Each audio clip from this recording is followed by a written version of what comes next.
All right, everybody, we're going to get started here in a minute. Evan's going to join us in a minute or two, I think, and we'll get going. I see we've already got one request here. This is good stuff. We're going to talk Spurs Summer League, what you guys think so far, and what we were hoping to see, what you wish you would have seen so far. Of course, we're all disappointed that Jeremy Sohan unable to play. But we still got Malachi Branham. We have Blake Wesley. No Josh Primo because of health and safety protocols, unfortunately. But we've still got Dominic Barlow signed to a two-way contract. I think that leaves the Spurs with one more two-way left. So we can discuss that if you guys like. But without further ado, Sean, I know you requested. So what have you got for us? Thoughts, questions? We're taking everything.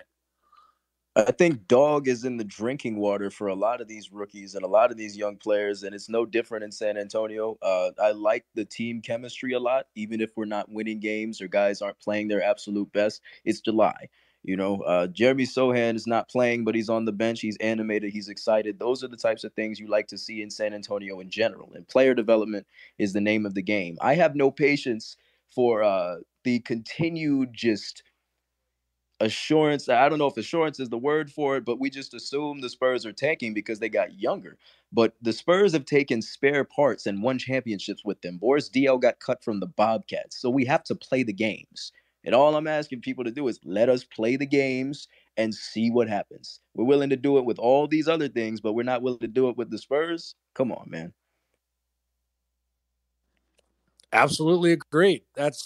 Love that point. Love the enthusiasm, and totally agreed that you gotta give the Spurs an opportunity to go play the games. The games are not played on paper. If that was the case, then the Spurs would probably have less championships, and the Lakers would be much better than they are, right? So, love that attitude. I also love that your point about Jeremy Sohan being on the bench, being animated, being into the game. I think for those who watched, they had him mic'd up on the bench there. He was talking a little smack, which was great. Some creative stuff from him, really animated, encouraging teammates. Um, getting to kind of the more of the basketball game stuff. I don't know how much everyone was able to watch, but Malachi Branham, I thought, had a much better game.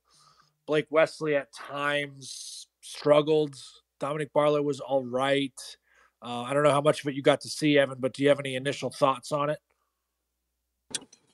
Yeah, Malachi is gonna get Malachi buckets one way or another.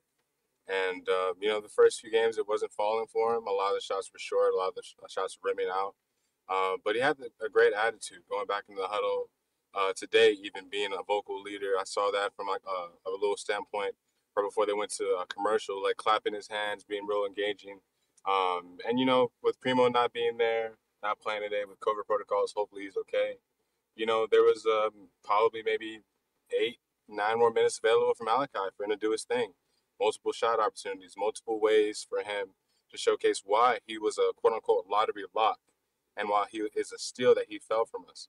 For anybody that didn't really know from a draft standpoint, there was no board from the last month of the draft process where I had Malachi falling us at 20. So, it's a blessing that we have him. I know Blake Wesley got a lot of the attention just from his flashy, just okay, like how he just plays, how he just flies across the court, electric first step, being a quote unquote ball hog. I don't really agree with, but he was a little trying to get going. That's what I say. That's the best way to put it. So, I have a lot of thoughts about this game. I actually caught it late and had to watch the replay. But we're here to talk about it. So if anyone else wants to join, Sean, I definitely appreciate you. Sorry I couldn't join right when we started, but I appreciate your enthusiasm, man. I appreciate your takes. You're really good at what you're doing, man. So I appreciate you. So yeah, if anybody else wants to join us, feel free. We'll be here for a little while. And Ben and I are just here to break down tonight's game and everything else about the Spurs, because there's a lot of news that broke today. A lot. Yeah, I like your point about Blake Wesley. I think the word I would use would be that he was trying to be assertive at times, and he got out of control because of it. He had probably more turnovers than he should have. He was trying to force a lot. There was a lot of leaving the ground to make a pass, which I hate as a coach. Um, I hate seeing that because a lot of times you want to see guys come to a jump stop. You want to see them under control. They get rid of a pass off 2 feet. When they're on the ground. So there was a lot of jumping to make a pass, which was infuriating to me personally. But uh, with Josh Primo out, Blake Wesley probably felt the need to have to go out and get extra buckets or try hard to get some. But I think there were moments throughout the game where he should have let it come to him a little more smoothly. Uh, he should have moved the ball a bit more. Not like you said, not that he was ball hogging. It just stuck a little bit, and he's got to trust his teammates to get stuff done. Although to be fair, some of his teammates struggled to make layups. So I get it. I mean, some of your bigs would get these. They get rebounds right at the rim, and they have issues putting them back. So I get a little bit of it, but I did appreciate that Malachi Branham was a little more efficient today. You saw some of his buckets go down. He took good shots when he was 8 of 18. He shot fairly well, I thought. Yeah, definitely. And Spurs fans are right on the money with Chris Middleton, Michael Redd comparisons I've seen thus far. He's not really athletic, but he's still a 3-level scorer, and he knows how to utilize his body to get to his spot. But, the shots are going to have to fall. Today, he had, like I said, more opportunities. Seemed more patient and not really looking to get going right away. When I say that, you have moments where it's just like, all right, this play is set for Malachi. This play is set for so-and-so.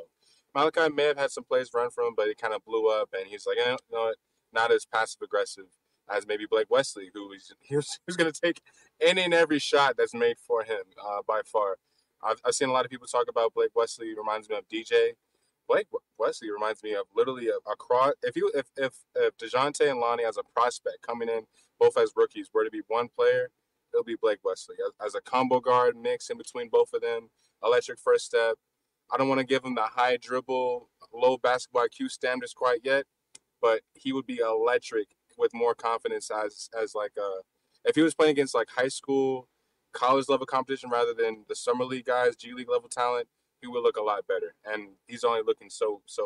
I don't want to say great so far, but he definitely exceeding expectations. Yeah, I think especially because he was a guy who was taken 25th. If this was a guy who had been taken 15th or something like that, expectations might be a little higher for him. So he's definitely exceeding those right now, and I think that's how people have to see it. Like, okay, he was the 25th. He was the 25th pick. It's not like he was a lottery guy. It's not like he was even top 20. Although I will say Malachi Branham was a guy everybody assumed the Cavs were going to get it. I think it was 14 or 15 because talking about Ohio State, Big Ten, that's right in your backyard, easy pick, right? So Malachi Branham falling to 20 as well. I would argue higher expectations for him because he was a guy that everybody had within probably their top 15 or top 18 for their big boards. Yeah. So again, also this is summer league. The pace is completely different. This is a game that gets up and down the court super fast. Tons of mistakes are going to be made usually by both teams. So have a little bit of patience with that. But the other thing is we have to remember it's only 40-minute games, which is personally infuriating to me because you're trying to transition these guys to NBA games. They should be playing 48 minutes. And you have so many guys on your summer league rosters anyway that you should give yourself the opportunity to have the minutes to give those guys and play them and see what you have. Give overseas scouts an opportunity to really see some of these guys rather than just saying, okay, they're going to play 2 or 3 games in summer league and then we'll shut them down. Just play. And it kind of sucks that they're giving out rings now because now teams feel the need to go out and actually win games and be hardcore about it and actually care and stuff. So that part is kind of brutal, but I get it. You can't hate it, I guess. We're giving out rings for everything now. I mean, the NBA just decided they're finalizing or they're in perpetuity we're getting the play-in tournament, which I think is dumb, but another topic for another time. So that's just, again, expectations is what it comes down to. We got to talk about, I know this is a summer league space, but we do have to talk about Chip England stepping down or stepping away. I don't know when his contract is up to you, because like there's a lot of conspiracies with all of what even Tony Parker was saying yesterday of the Spurs falling apart. Then do you think we can have a little 2-minute discourse about this real quick? Because, I'm not pointing fingers at anybody. I'm not saying people are out of line for what their statements, because, you can tweet how you feel. But literally from the Spurs standpoint, and this is a testament to what I heard JJ Redick talk about the last 30 minutes of the game. When it comes down to it, there's no inside intel coming from the Spurs, and we're gonna embracing the full youth movement.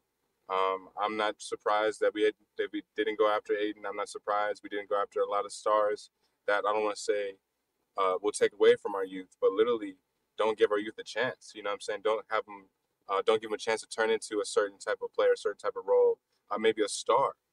And, we're seeing showcasing guys like Darius Days. Obviously, Sohan's not out, so Don Barlow stepping up. He showcased a lot of rim protection and not fouling in the second half. So thank God for that. But I'm ready for the rest of the season, and we could talk about this Chip England stuff now, because realistically, I don't think that it's such a big deal. I feel like it's a total reset of the front office. Besides Pop, just quite yet. We're waiting to see who's going to be his replacement. Maybe it's James Borrego. Maybe it's Quinn Snyder. Who Could knows? be Brett But, Brown. hey, please, somebody. There I are know, options. I know. Brett Brown isn't like the hottest name amongst Spurs Twitter or amongst people like that have a lot of success in coaching history. But in terms of keeping the same culture, I know James had some issues with Charlotte. I know Quinn Snyder is, people don't really have an insight of what he's really like. He's kind of just like more of like a stagnant, more like a pop coach towards the media. But Brett Brown, I know Philly didn't really start up and end well, but I'm telling you, that's somebody you would want to establish a culture and to keep the same type of people intact for the Spurs. The same primos, Vassell's, no egos, no anybody bringing in any drama. That's what you want. So, And getting back to Chip, to put it in perspective, he's been with the team since 2005, which is long. I'm pretty sure that's longer than any other assistant that's been with the team.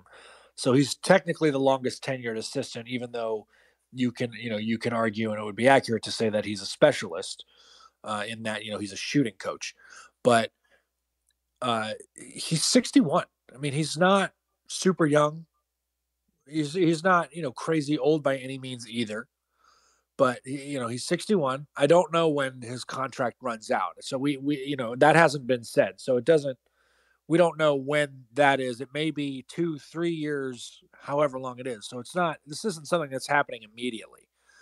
Um, so just so people aren't freaking out, but the Spurs and specifically the Popovich coaching tree has many branches and many leaves and apples that don't fall far from it.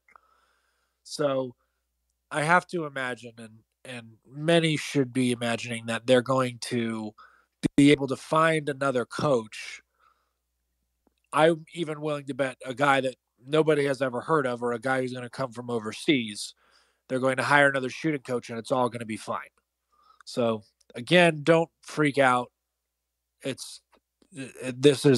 think it might coincide with when Popovich retires. They'll both probably go out together, and who knows? Maybe Chip is angling to become one of these influencer shooting coaches, or at least just a guy who has his own academy.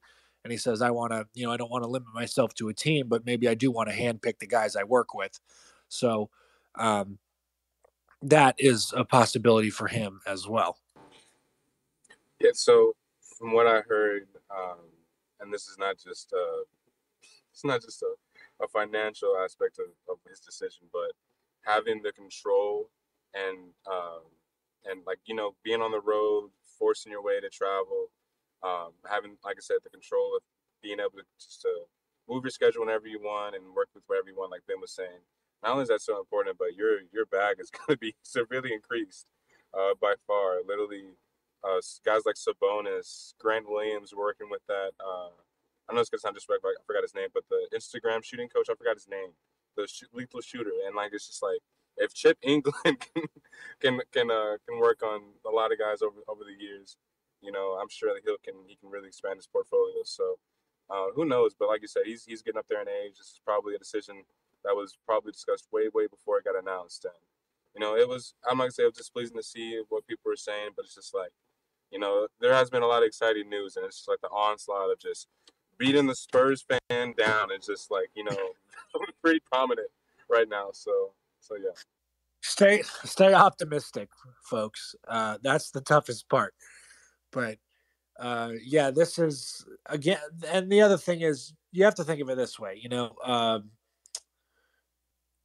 Really, NBA coaches and front offices. Well, I won't argue front offices. Like front offices owe it to the fans, yes. But when it comes down to it, coaches, some coaches, they don't owe it to the fans. Like you can argue that Chip England has given everything of his time and effort to the Spurs.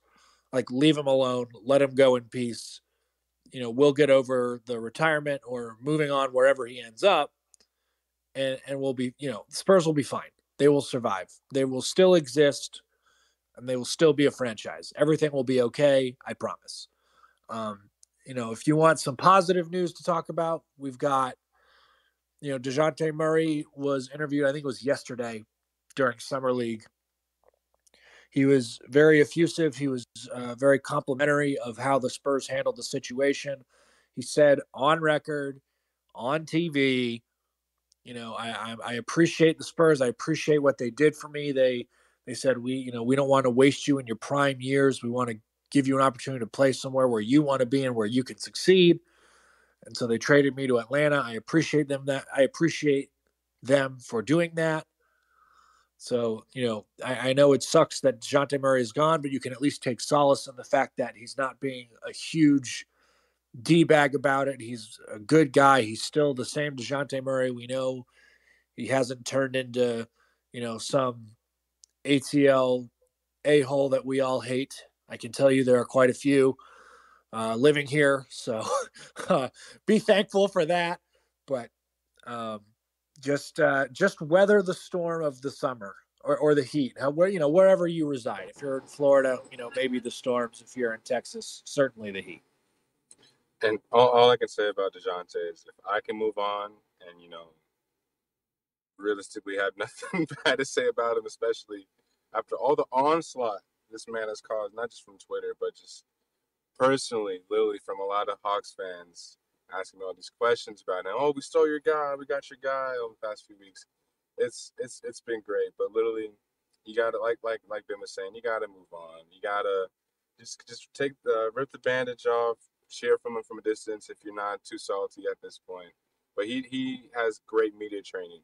Him and Keldon, they've answered a lot of tough questions very, very, very well. But at the same time, and it's not really discussed too long. They are. I mean, DeJounte only turned down one question. This is at his press conference way back when, but everything else he's done very well. So. We still encourage people if you've got comments, you just want to get something off your chest, you want to talk about anything, we are here for you. We bend our ear. We are here to console you. I know it's the sad summer of the Spurs right now, and we got someone coming up. Thank you, and let's get to it. VXO Dinero. I like that. Yo, what's up, guys? How's everybody doing? We are doing well. How are you? That's good. That's good. Admittedly, I have not been catching up with Summer League. I've just been busy handling some personal business. What are some things that, as a Spurs fan, I should be looking out for? Like, oh, this guy is showing signs of this, or oh, this is like something that we could potentially see be something big moving forward. Well, Ben is bringing people up, bringing out a lot of requests. Appreciate everyone for wanting to stop by all of a sudden. One thing I'm excited for, realistically, is to see all of what the guards have, and not say in their intangibles in their bags right now, but what they're willing to showcase that they're working on, where scouting or what websites said that they really are poor at. Blake Wesley was now I'm gonna say a subpar finisher at the rim, but people knew that this guy was avoiding getting to the rim all season long in Notre Dame. What's he doing now? Aggressively attacking the rim, but he's getting his shot blocked a lot. I think Noah said 10 times before this game today, and I have to watch the rest of the game tonight. But literally, I feel like he got back even more a few times. Stuff like that. Malachi being able to shoot, catch and shoot off the dribble, catch and shoot and off the dribble if it's still as consistent as it was. Stuff like that.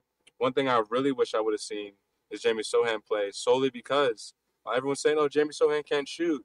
At the summer league, that's when you can actually showcase, "Hey, I may not want to do this in the NBA, but I have this kind of my bag."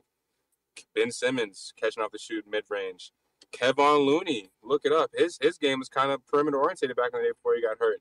Draymond Green, guys like that, you would never see them take shots like that in the summer league compared to the NBA. Sohan, we could have seen that more, but now when he's going to cut back in the preseason, we'll see what his game is like. So really just to see what guys really had in their bag, if that was going to be a thing. But that's the elongated answer I have for you, man. So, yeah. All right, cool. And also, one quick thing. So, as I think you would know, Evan, DeJounte and I had the same barber. Before he went off to Las Vegas, I was able to catch up with him in the barbershop. My barber surprised me the other day.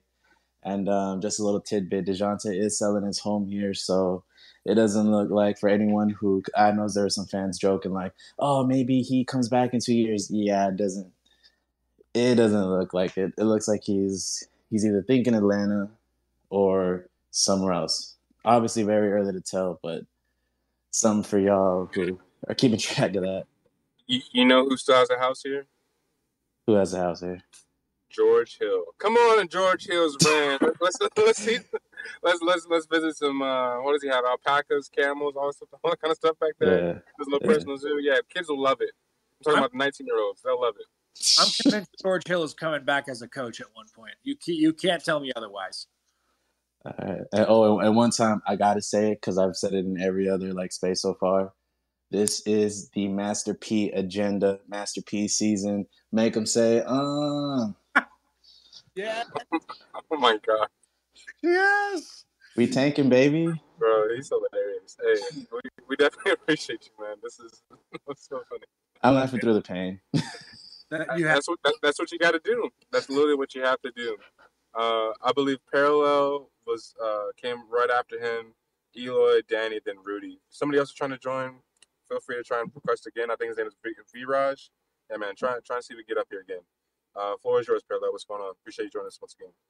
Hey, what's going on, fellas? I was catching the some of the summer league. I left the gym. Did the Spurs win? It doesn't sound like they did, but did they win? They did not. Yeah. Oh well, that sucks. If you thought regular season third quarter was bad, summer league third quarter is equally as bad, if not worse. Well, I'm gonna keep my man. But listen, but as far as the move with Chip England, I'm not sure if y'all have talked about this. Do you all think that this is pretty much a telltale sign that Pop won't be here that much longer, and that they should just start over? And as far as starting over, could you all see some of the former players taking on those coaching roles? I know a few weeks ago people were talking about Quinn Snyder, but I wouldn't be surprised if maybe a Manu or a Tony were to be one of the coaches. What do y'all think? Am I just being delusional, or y'all see it? I wouldn't say delusional, but I don't think – I would say not Tony Parker, only because he's running his own team in France. He's way too busy to be doing that. But I could absolutely see Manu coming back. He would be some sort of assistant. But they have the Spurs on their coaching roster. They have two former head coaches, so they have a ton of experience. They have a ton of options for guys to step up and replace Popovich when he does retire. But I do think there might be some that Chip is going to move on, and Popovich could potentially follow him and retire the same year. Just say, we're both old guys.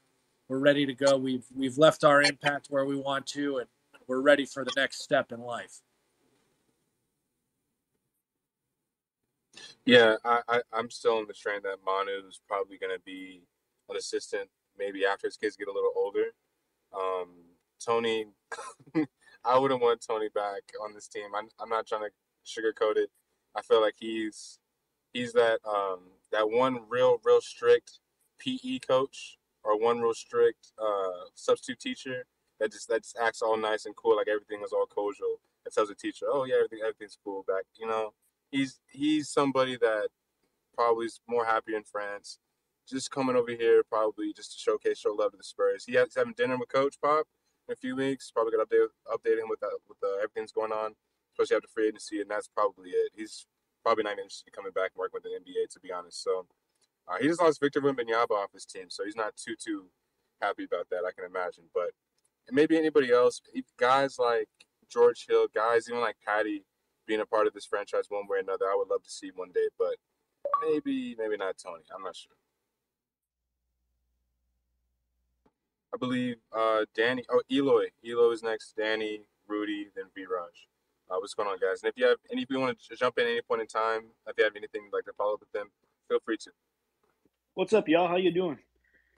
Pretty good. How's Vegas, man? Man, it was the game was cool. I lost my ass down there though. I lost some money, but the game was fun. If you guys have never been to a summer league game, you gotta do it at least once. It was really cool, the setup they have there in Vegas, being able to go back and forth between the Thomas Mack Center and the Cox Pavilion. But what was really cool is the Spurs game on, I think it was Friday when I went. Uh, it was a gym atmosphere. It was like being at a high school game, so it was really cool because you're real close. The guys can hear you. It's a really cool experience if you're a big Spurs fan. So I mean, it's cool to see these guys play. Just looking at the game there and the couple games, I'm excited about Brenham. I think when he has space in these summer league games, he's pretty. I don't want to say automatic, but he's got a nice smooth shot, and it's going to open up big time for him in the NBA. I think it is. Everything kind of spreads out because you have shooters and everybody kind of spreads out. It'll open up the floor for him. So I think the sky's the limit for him. Wesley, I like his aggressiveness, and would excited to see Jeremy Sochan. He was there. He was a pretty cool guy. But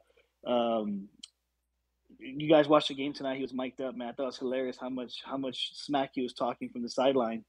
I can't wait to see that on the court, to be honest. Sohan is a gentle giant. He'll talk some mess, but he's a really nice guy deep down. So I really want Tim Duncan to give smack talking lessons to guys, because some of the stories I hear, especially what Kevin Garnett used to say, is absolutely hilarious to me. Like Tim Duncan would tell him, like Kevin Garnett would try and, go over right shoulder, fade away, shoot it, whatever. Tim Duncan would get him next time down and be like, "Hey man, you should have actually just done this." And just straight faced, no tone, just matter of factly. And Kevin Garnett's like, "Well, I can't argue with that. He's right. I should have." It's that kind of stuff is hilarious to me. I could see Sohan potentially being that guy. Definitely. Before we get to Danny, Viraj had to dip out for a second, but he DM'd me. He was saying, "Can we get some love? Show some love to Darius Days." Darius Days. People were talking about him solidifying his two-way contract pretty much. Kind of an undersized forward, a little bit taller than the Jay Sean Tate, Kevin Martin Juniors of the world. A good, solid shooter. Let me tell you this: if he can have a Keldon Johnson type of corner three set up just for him, I honestly feel like this guy is going to be a solid NBA player for a while. I know he's not the most explosive. I know he has a lot of inconsistency in his game. Can't really self-create for himself. I'm not going to say he's foul prone, but Ben, you watch a lot of SEC basketball, maybe not a lot of LSU, but when I watched Torrey Easton, Alex Fudge, and this guy play on defense, they were like playing football. they would foul guys like crazy, but it was all just in the heat of the moment. They played incredibly physically. Yeah, there was, and the problem with college refs is, depending on who you get each night, they might just let it go. Seriously, no, for real. But shout out to Darius Days. Hopefully, He can earn a contract. Something that before we get to Danny, I get into Danny. Sorry, something I'm noticing when the Spurs, um, when they post somebody like a Joe Wieskamp, and I'm not saying Primo, but a lot of these other rookies, um, I'm saying solidifying their spot and their role. But I'm pretty sure that Joe Wieskamp is going to get a full contract. He's going to be brought back. They wouldn't post him, bring him back and on the team, and even if he's hurt or not. So that means there's only one real roster spot available. So maybe there's some trades that go down before we sign guys. That's what I'm trying to get into. So yeah, maybe next few days see some major moves happen. Danny, I appreciate you being patient, man. What's going on with you? What's going on with you? Appreciate you for joining us. The floor is yours. Yeah, thanks. I appreciate it. And kind of to your point with Days, he had a monster first half tonight. But like I said, or like y'all said earlier, Spurs basketball tends to come to a halt in the third quarter, as did his production, as did the entire team's production on the Summer Spurs roster tonight. But I mean, we're not really. That's not a new thing for us, at least in these last couple of years. But I wanted to touch on Chip England one more time. I know we're kind of beating a dead horse at this point, but kind of some of the things that we would take for granted as a developmental staff and as fans for the Spurs is just how vital a piece he has been for our franchise over the last 2 decades. I mean, Tim Duncan had to shoot, Tony Parker had to shoot, Kawhi Leonard had to shoot, Keldon Johnson, DeJounte Murray, the list goes on and on. And, basically made DeJounte an all-star because if he couldn't shoot the ball, he wouldn't be as productive as he was, and kind of stuck in that, you know, 12 points a game, 11, like 9 assists, 8 rebounds, which is still productive, but that's not, that's not that big trade piece. That's not that big time value. It's not big time money in the NBA, which, we want him to do great, and because he's a Spur and he's going to be, a Spur for life and stuff like that. But losing a guy like Chip England just really hurts that because, once we get a guy, like Sohan, and we get a guy like Wesley or Days, even Robert Woodard, who kind of tend to be a little more streaky, but have that, hustle mentality and stuff like that, willing to work, you know, uh, maybe the production might not be there as at least as quickly as we are used to seeing. I mean, the turnaround for Keldon was immaculate. I mean, he was one of the best 3-point shooters in the entire league this year. Made an insane jump in 3-pointers made, I think over 100 more than the previous season. So I think that's just that one's a big time loss. And I mean, like you guys said, for the future might be a glimpse of a popless, Spurs franchise, which for a couple years now, I feel like a lot of people have been thinking, okay, maybe this is the year, maybe next year, maybe next year. But we keep hearing he really likes to coach the young guys, different challenge, stuff like that. And I'm really happy that he is still here. But it is time for a changing of the guard. You guys are talking about Quinn Snyder and stuff like that, hearing chirpings and stuff, and talking about maybe Tony and Manu coming back. Manu, in my opinion, is probably just going to be a front office role. That just seems like his speed. That just seems like something he prefers to do. But I'm also on the same. Sorry, I'm kind of rambling, but also on the same subject of Chip England. If he goes somewhere else, and then Pop off also retires, the Coach Popovich coaching academy basically comes to a close, and then we have to go find one of his graduates, whether that be a Quinn Snyder or I forget his name, but the guy who coaches the Grizzlies, whether that's Boyega, even though I don't think he has a job right now. But there's a lot of guys out there that could be it. But it's kind of tough, and definitely all of us Spurs fans are in our feels, and feels like we're grasping at straws to find anything positive, But yeah, sorry, I just kind of rambled, but it's a little tough. Oh no, you're good, man. We have Daenerys. You have your hand up. What's going on? You have a rebuttal against that or with that? Yeah, so to the point about, finding like the successor to Pop and the next head coach. I honestly don't think we should go towards the Popovich tree. I think if we really want to go into this entirely new direction, go into this youth movement, I think we would have to do the same with the coach. And don't get me wrong, Pop, he's part of the reason why we have 5 championships. He's the reason why the Spurs are a top tier organization in the league. But I think part of what kind of holds us back is that mentality. Like, we just wasted the last 4 years trying to win with DeRozan and LaMarcus when, if we're being honest with ourselves, they should have been shipped right out of here the second the Kawhi thing went down. So for me, like, if we're going to go into this entirely new direction and start this new era of Spurs basketball, I think it's time to kind of change a little bit how we run things, just because it's not the same. Pop had the best superstar to implement his kind of system. He, like Tim Duncan, let him get away with a whole lot. And the truth is, you're not going to find another Tim Duncan anymore. So would it be best to have somebody just kind of repeat that, but just in a lesser version? Or should we try to look for someone who will take the Spurs in a different direction culture wise?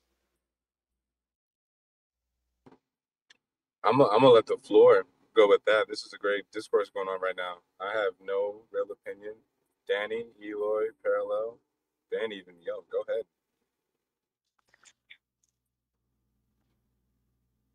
The funny thing is, I think your take is spot on. I mean, outsourcing someone who could potentially match the culture probably is our best bet as of right now. But, I have this feeling where we kind of let a couple, really, really great potential coaches kind of go see greener pastures. I mean, we saw it with Ime Udoka in Boston. I mean, took the Celtics to a finals, even though they were already a really great team and a great franchise, and have been on that. That was their next stepping stone, regardless, But also letting Will Hardy walk in that same kind of step, and also kind of losing Becky Hammond because granted, I would really like to see Becky be a head coach in the NBA. She got her bag in Vegas.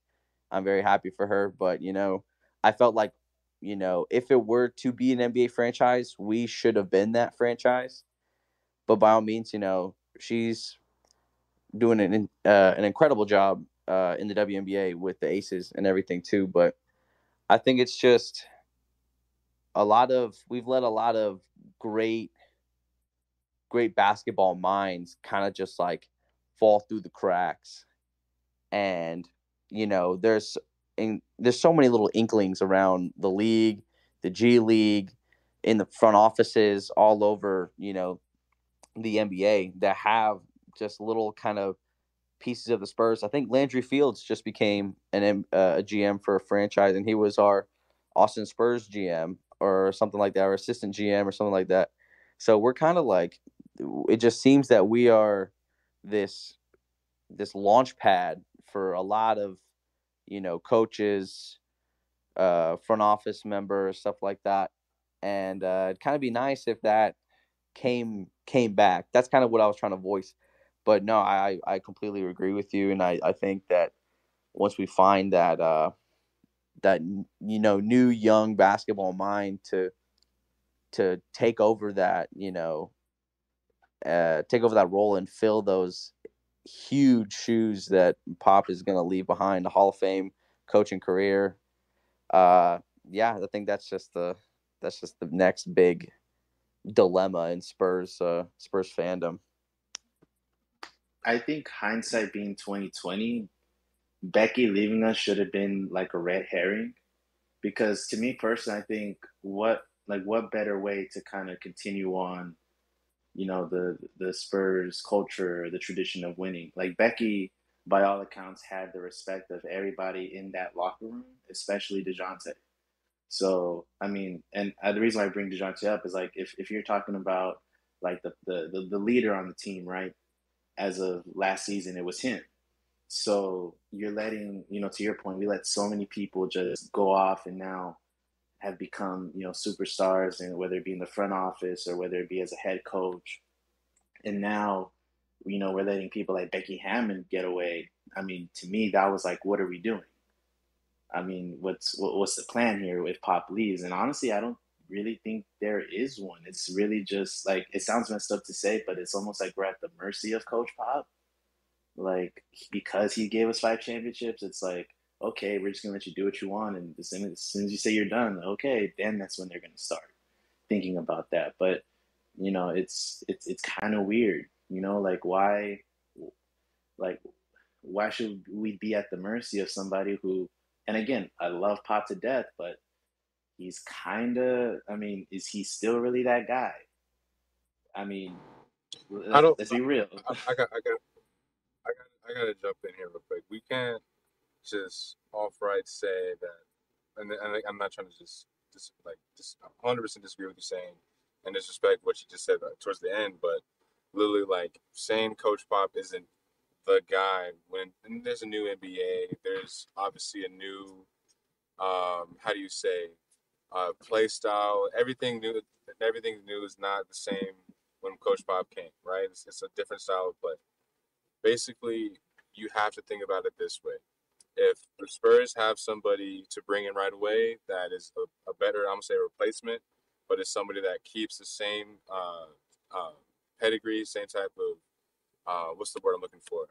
Um, I'll think about it in a second. Long story short, there's Culture. no yeah, it's culture and then there's another word I'm thinking about. I'll think of it in a second. Sorry, but long story short, the only other answer would be Quinn Snyder, and then a whole, I don't want to say plethora of people like Pop, but you're gonna have to bring in like what the I'm gonna say the dead weight of the coaching carousels are. But there's not a lot of coaches that I want to say, uh, and I have no insight to this obviously, but there's not. I would say there's not a lot of insights, or there's not a lot of personas that Brian Wright and a lot of people would deal with. They'd rather even keep Coach Pop as a presidential role and have them, I don't want to say puppeteer the strings from the very top and not say anything, but literally just be the one guy to say either approve or be talked into something. I'm not going to say he's going to be the all, tell all, everything. He's either Coach Pop's way or no way. That's not it. But like this guy's a very knowledgeable basketball mind. And I would love for him to be the Brad Stevens of this team. I know that sounds ass backwards, and it's really the other way around. But that's really what I want to see. If I had to say anything else too, uh, just to your point with the Brad Stevens kind of from sideline to GM, I wouldn't mind seeing that, but Pop already kind of ran that way back in the early '90s, and he said, I think his actions did more of the talking. Where he said, "Okay, I'm the coaching thing is more my cup of tea. I'll have my say, but I'm not going to be the final decision." And I think in this more modern era of basketball, Brian Wright is doing an okay job. I won't say he's been amazing. I definitely wouldn't call myself a fan, but I think he's making good enough decisions to where Pop can do his job the way that he's been doing his job. He can still coach he can coach his guys he wants to coach, but also having young influx of talent and guys who are malleable enough and coachable, and to where they are, like they've said in the past, free spirits, worldly guys who've seen things, done things, and or just have a different outlook on life that kind of match our culture and match like a Coach Popovich type personality. So, and that's great, you know what I mean? And we can still do that with Pop in whatever role. He could be a liaison, he could do anything. Um, but at some point, I think Pop is going to figure out, well, I think it's time. And as a general manager, as an owner, as anyone involved, I think there needs to be a plan for some sort of succession. And I think the scarier part in it is that there isn't a plan. I think that's what was trying to be said prior to that. But I'm kind of just I've already said my piece and I'm Yeah. done. And I don't know that it's necessarily that there's no plan. I think it might be more even that they have several options, so they're kind of waiting to see what happens with other guys. I mean, they could easily say Brett Brown's going to be our head coach or James Borrego is going to be our head coach. I mean, there are guys on this roster or on their coaching staff who have experience being head coaches, and they know what they're walking into. They fully understand this is a rebuild, and frankly, if you're going through a full rebuild and you want a coach who can get you through that, Brett Brown is your guy. And instead of doing what Philly did and saying, "Oh, we got good, now we're going to go get us a real head coach," you say, "No, you've improved us every year. We're going to reward you by letting you continue to coach these guys." So I think in that regard, the Spurs are going to do that right rather than, say, well, the process is done now, so we don't need you anymore. But I think that's more likely the route here. And I know Evan and I might be running out of a little bit of time here. So if anybody has some kind of closing thoughts or one last thing you want to get through, let us know. We're happy to do it. And then I think we're going to call it a night. We can only let the Spurs disappoint you guys so much. Well, one of the things I wanted to say, and so a lot of y'all touched on it. I forgot who was talking earlier. Like Brian Wright, I'm definitely not a fan. I mean, I think for them to really hit whatever plan they have or hit the potential, Pop, RC, those guys have to be completely devoid. Like do like Coach K would do. Just go gamble, go do something. Just leave the Spurs alone, because if not, their fingerprints are going to be all over it.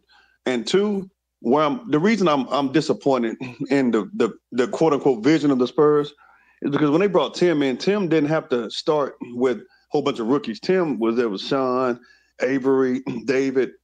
If they had that type of situation instead of people wanting Victor, whatever the guy's name is, it would be different. But it's a team full of 19 and 20 and 21-year-old guys. You get what I'm saying? That's not a plan of succeeding. Like, I don't want to wait 6 or 7 years to see the Spurs be good again. That's why I don't trust Brian Wright. I mean, I can't see this working. And I think they should also have a coach who's kind of young with them to teach them. But I think when they have all this free agent money, they need to spend it on guys that are going to come in right off top and just help them win. You don't bring in another 24-year-old or 23-year-old to match with 21 and 22-year-olds. It doesn't make any sense unless they've been in the league 5 years. I feel like hold on, let me You got it. This season, obviously, we're going to be one of the worst teams probably in the league. I'm not guaranteeing us one of the top 3 or one of the 14% chance slots and getting the top overall pick, but we're going to be pretty damn close to it. Every team from the Memphis Grizzlies, even to the current Orlando Magic, with 2 fairly solidified top picks, whether you call it Jalen Suggs a movable top 5 guy, whether or not you like that or not. They have their guys, and they have a lot of other bench pieces, and they're solid. They're missing 1 or 2 pieces, and they'll be a good team out down the East. Memphis, they got 2 really good top 3 guys. They have a bunch of young pieces all around, and they're moving. We have to get somebody like that, possibly 2, and then that's when we move. Tim Duncan was a certified stud. He was a top pick. We were missing a top pick, and we had to tank for that. So Pop's never going to admit to the word tank. We're obviously going to just see what we have in our guys, but we're not going to win 30 games. I guarantee you that. So, let Brian do his thing. We have a lot of cap space. We have the most cap space. I can pretty much almost guarantee you, I shouldn't say this, and I don't have any knowledge, but I'm pretty confident that we're going to be involved either in a Kyrie trade, the Aiden signing trade, or a Kevin Durant trade, or probably it's all in one. Who knows? But one way or another, man, we're going to spend some money. We're going to sign some guys that may not make sense this year. They're going to be on a 1-year deal. And then next year, that's when everything fully starts. So give it some time. Brian is only his 3rd year up in the big chair. So give it some time. It's not fair to compare it to that Tim Duncan draft. One, because the Spurs weren't even supposed to have the number one pick that year. That was supposed to be the Celtics. And on top of that, they only got there because David Robinson injured himself like 10 games into the season. And so they were forced into a tank with all of those veteran guys. They didn't go out and acquire a bunch of veteran guys and purposefully tank to still get Tim Duncan. Like that happened because of injuries. So it's incredibly hard to recreate those circumstances, especially in today's NBA where guys are you can have two max guys on a team and a bunch of dudes who are still paid incredibly well. Like the way the salary cap works is much different than it was back then as well, which plays a huge role. But and the problem is, after all the things RC Buford did, Spurs fans are still always going to be upset with the next guy because the next guy just wasn't RC Buford. It's like that with every great coach in the NBA. I think maybe the only exception was I can't even remember if there was a guy between Jerry Sloan and Quinn Snyder if they hired Snyder outright, but like a great example that I always use is University of Florida had Billy Donovan forever. They go and hire Mike White. He makes the tournament every year except one that he's there, and Florida fans are still upset with him. He could do no right, even though he's putting together solid teams. That's because he was the guy who followed Billy Donovan, and I think that's going to be how a lot of people feel about Popovich and about RC Buford. So, hindsight is going to be 2020 after everything is said and done, but I think patience has to be a big old virtue here. I know you guys are about to close it up, but Brian Wright, to me in the NBA, you have like two different types of GMs. You have the type of GM that builds champions, and then you have the type of GM that can be the perfect GM for a rebuild. And I've been impressed with Wright, this past season. And like you said, he's been there for 3 years. You got to give him some more time. But as far as what he got for Derek White, as far as what some of the move he got for DeJounte Murray, get 3 first-round picks for DeJounte Murray and a pick swap. So far, so good. And number two, the fact that they have that cap space still, we know they still have to make moves. They have to make moves this summer because they're still way below the cap floor. It's that patience, right? He's not just going to go sign players and sign 3-year deals for players and just put a team together. To me, they're going to take those bad contracts back, be a part of those trades that you just mentioned, but also maybe make 1-year deals. And they're going to have all this cap space again next summer with a possible top 3, top 5 pick, hopefully the number 1 pick. And that would be like the perfect storm for the Spurs. If they got the number 1 pick next summer and also had all this cap space available to go after 2 free agents and also try to give extensions to their own, they could be in a perfect scenario to be a playoff team in 2 years. Everything has to go right. But so far, what I've seen from Brian Wright, like I mentioned, it's there's just all kinds of different GMs you have. RC Buford was a great GM for a contending team. I think Brian Wright's the good GM for a rebuilding team, and maybe he's not here in 2 or 3 years when this team hopefully starts to contend. Maybe they bring in somebody else. We'll have to wait and see. I just have a question for like the open forum, real quick. Won't take long. As of right now, with this roster, who is our starting point guard? Trey Jones. I'll take it. Yeah, Actually, surprise pick, it's me. No, but yes, probably Trey Jones, unless they really strongly believe in Josh Primo and say, we want you to do a little bit of everything. Well, where does Primo play then? The 5. Primo's the emergency combo guard, and hopefully he has Trey Jones next to him. Or maybe just maybe George Hill, Patty Mills, Vasil Milicic. Man, hey, man. Hey, y'all have a good night, man. Y'all have a good night. I love Patty Mills, but he's already signed, sir. Next year, I meant obviously. Okay, there you go. I'm just kidding. It's too late. We gotta go. We gotta end it. We appreciate you guys. We'll be back sometime next week. Short space tonight, but get ready for one. They have one last game coming in a couple days. So get ready for that. Get ready for more coverage. Maybe some more Woj bombs, Sam splashes. Who knows? Hey, We'll see. get Fernandez out of there. That's a Wolves bomb. Get Fernandez out of there. Stop. We gotta go. Goodbye, everybody. Goodbye. We're headed out. We Good appreciate night, you guys. guys. Make him say, We'll see you all next time. Oh my God. See you. Bye.